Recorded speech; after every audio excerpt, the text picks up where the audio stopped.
Hello. சொல்லு மச்சான். மச்சான் எங்கடா இருக்கா? வீட்டில் தான் மச்சான் இருக்கேன்.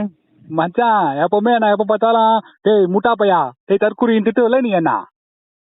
அதான் உண்மை.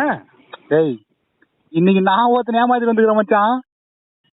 டேய் கோத்தா, நீ ஏமாறாம இருற மத்தவங்க அப்படின்னு தான் சொல்லியிருக்கேன் உனைய. அதுக்காக வந்து மத்தவனை போய் ஏமாத்துன்னு சொல்லல உனைய. ஏய் அவன் என்னை ஏமாத்த பார்த்தான், நான் அவனை ஏமாத்திட்டேன். உன்னை ஏமாத்த பார்த்தானா? அப்படி என்ன ஏமாத்த பார்த்தேன்? அந்த நம்ம பைபாஸ் இருக்குதுல்ல, இந்த பைபாஸ். ஆமா, அந்த பைபாஸ் ரோடு. அந்த பைபாஸ் ஆப்போசிட்ல ஒரு பில்டிங் இருக்கு பாரு மச்சான், அபார்ட்மெண்ட். ஆமாடா, சரியான பில்டிங், 20 மாடி. 20 மாடி மச்சான். அது நின்று நான் அண்ணாந்து பார்த்து நின்னேன். சரி, செக்யூரிட்டி வந்தான். வந்துட்டு நீங்க எங்க பில்டிங் எல்லாம் பார்க்க கூடாது, நீங்க பாக்குற மாதிரி இருந்தா காசு கட்டணும்னா மச்சான்.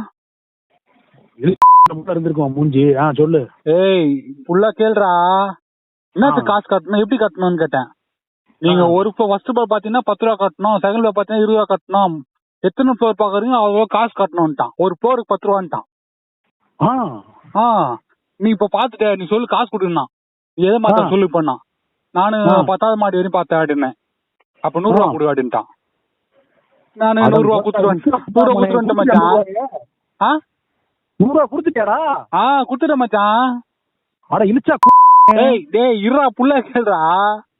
ஆனா நான் 20வது மாடி வரையும் பார்த்தேன் மச்சான். 200 ரூபா கொடுத்துக்கணும், 100 ரூபா கொடுத்துட்டேன்.